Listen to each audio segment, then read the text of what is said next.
Bismillahirrahmanirrahim. Assalamualaikum warahmatullahi wabarakatuh. Perkenalkan, kami dari kelompok Bismillah. Di sini kami akan mempresentasikan tugas kami yaitu proses desain UI UX untuk aplikasi LMS Telkom University. Oke, next slide. Untuk anggota kelompok kami yaitu pertama ada Husn Tarfi Atalah, yang kedua ada Abid Jafran Arifain, dan yang ketiga yaitu Taufikur Rahman. Untuk daftar isi dari laporan kami yaitu pertama ada step 1 memahami pengguna, ada step 2 dan 3 yaitu fungsi, bisnis, dan prinsip UI. Step 4 dan 5 menu dan tipe window. Step 6 dan 7 interaksi dan kontrol. Step 8 penulisan teks. Dan yang terakhir step 9 feedback dan guidance. Oke, next slide. Oke, untuk step 1 memahami pengguna. Jadi langkah awal dalam merancang UI adalah memahami siapa pengguna sistem dan apa yang mereka butuhkan. Untuk di sini kami eh, mendesain LMS Telkom University. Melalui survei dan observasi langsung, kami mengidentifikasi pengguna utama LMS Telkom University, yaitu tidak lain mahasiswa, dosen, dan juga staf akademik Telkom University. Oke, dari hasil analisis kami menemukan beberapa masalah utama.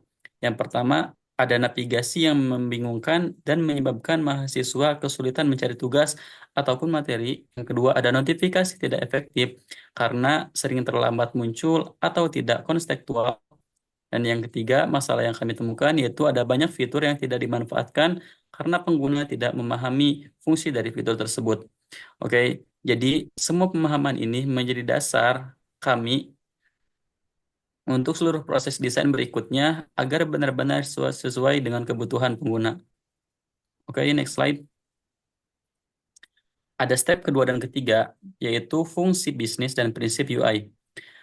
Untuk itu kami memetakan alur kerja pengguna, yaitu dimulai dari login, langsung ke dashboard, langsung materi, tugas, nilai, dan juga yang terakhir sampai ke forum tugas. Prinsip UI yang diterapkan, yang pertama ada konsistensi visual dan navigasi, yang kedua ada hierarki informasi yang jelas, yang ketiga yaitu aksesibilitas untuk semua perangkat, baik di Windows ataupun di HP Android. Fungsi-fungsi bisnis yang digunakan LMS, yang pertama ada mahasiswa membutuhkan sistem untuk akses materi, mengunggah tugas, dan melihat nilai. Yang kedua, dosen perlu mengunggah konten, memberikan tugas, dan menilai mahasiswa. Dan yang terakhir yaitu fungsi bisnis yang dijalankan oleh LMS, yaitu staf akademik menggunakan LMS untuk monitoring kelas dan pengelolaan konten. Oke, next slide. Step 4 dan 5 yaitu ada menu dan tipe window. Untuk perubahan yang kami fokuskan yaitu pertama ada menu sidebar kini collapsible. Jadi sidebar bisa digeser atau ditutup. Dapat disembunyikan agar lebih hemat ruang terutama di perangkat mobile. Yang kedua ada menu utama mencakup dashboard, mata kuliah, tugas, nilai, dan pengaturan. Yang terakhir yaitu penggunaan icon dan label untuk memperjelas fungsi dari tiap menu. Dan jenis window yang kami bedakan sebagai berikut. Yang pertama ada main window untuk tampilan utama seperti dashboard dan lain-lain.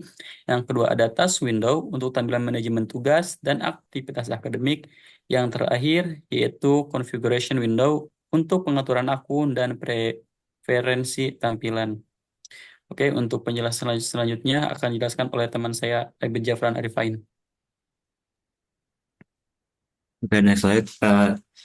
Jadi kita mulai dari, aku mau jelasin dari desain yang kita buat. Kita mulai dari yang gambar sebelah kiri dulu. Nah, dari gambar sebelah kiri ini, ya, kita ada sidebar yang menu utama itu ada dashboard, terus my course, grade, assessment, dan setting. Terus untuk di sidebar kanannya ada menu notifikasi untuk memberitahu ke mahasiswa kalau ada tugas yang diberikan oleh dosen atau kuis. Selanjutnya itu di sebelah eh, fitur lonceng itu ada eh, apa namanya akun. Jadi kita bisa melihat profil kita gitu. Terus sebelahnya itu ada menu untuk dark mode atau light mode. Nah, di bawah ketiga fitur itu ada namanya eh, My Agenda, terus ada to-do list, sama upcoming. Nah, untuk di eh, tampilan tengahnya itu di sini kita akan pertama tuh menyapa si pengguna atau mahasiswa, terus kita bisa ngelihat my course atau eh, perkuliahan yang kita ambil di semester ini. Selanjutnya ada to-do list, terus di bawah to-do list itu ada kayak buat menampilkan tugas yang diberikan oleh dosen. Nah, untuk di bawah tampilan itu kita bisa melihat course yang sudah kita kerjakan. Nah, di paling bawah itu ada footer. Nah, kita masuk ke gambar sebelah kanan. Nah, di kan tadi di gambar sebelah kiri kan apa namanya sidebar kanan kiri yang bisa keluar kelihatan ya. Nah, kalau yang sebelah kanan tuh sidebarnya tuh bisa eh, apa namanya di hide atau ditutup. Jadi apa pengguna bisa luasa melihat tampilan utamanya full gitu. Next slide. Nah, step 6 dan 7 interaksi dan kontrol. Peningkatan dari sisi interaksi, yang pertama itu ada penambahan gestur based navigation untuk pengguna mobile. Terus yang kedua itu menambahkan fitur drop down dan auto complete search untuk pencarian tugas. Yang terakhir itu interaksi visual seperti efek hover untuk tombol menu. Kontrol objek kami optimalkan. Yang pertama itu checkbox diganti dengan toggle switch untuk fitur dark mode. Terus yang kedua itu filter tugas yang sebelumnya drop drop down kini menggunakan rasio button. Dan yang terakhir itu ditambah progress bar animasi untuk menunjukkan perkembangan si tugas itu sendiri. Next slide. Oke, selanjutnya di sini saya Step bisa lab. Oh ya. menjelaskan step 8 yaitu penulisan teks. Jadi pada step ini kami memperbaiki pada elemen teks yaitu yang meliputi yang pertama yaitu istilah teknis diganti dengan istilah sehari-hari, misalnya submit, edit submission, dan juga done. Lalu ada bahasa yang digunakan secara konsisten dalam dua bahasa yaitu Indonesia dan juga Inggris. Lalu judul dan label disusun dengan singkat dan juga langsung menjelaskan fungsinya. Untuk step 9 yaitu feedback dan guidance yaitu untuk memberikan informasi dan bimbingan secara real time. Kami menambahkan beberapa fitur penting yaitu toaster notification yaitu toaster ini dapat muncul sementara di layar untuk memberikan konfirmasi aksi, lalu modal konfirmasi yaitu sebelum aksi penting seperti menghapus file atau mengedit file.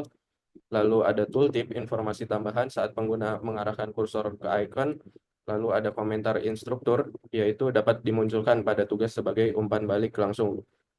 Oke, di sini yaitu adalah UI detail course. Jadi ketika mahasiswa itu memencet detail course, di sini ada judul dari course tersebut dan juga ada beberapa subtopik dari course tersebut. Contohnya misalnya ada forum, ada file, dan juga ada assignment. Untuk navbar di sebelah kiri ini masih tetap ada dan juga dapat disembunyikan karena ini adalah navbar utama yang dapat digunakan user untuk berpindah halaman, dan juga di kanan ini ada navbar untuk pendukung. Oke, selanjutnya di sini adalah contoh dari UI ketika mahasiswa atau user itu masuk ke halaman quiz. Jadi di sini terdapat judul dan juga ada timeline dan juga ada informasi-informasi tambahan tentang quiz tersebut, dan juga di sini terdapat tabel yang berisi info-info dari quiz tersebut, misalnya seperti ada nilainya, lalu ada reviewnya. Dan juga terdapat tombol back to the course untuk kembali ke halaman detail course tadi. Oke, di sini yaitu halaman pengumpulan tugas. Jadi pengumpulan tugas ini hampir mirip dengan sebelumnya, cuman konten utama di ini dia itu ada tombol edit submission dan juga remove submission. Lalu ada submission status, grading, dan deskripsi lainnya.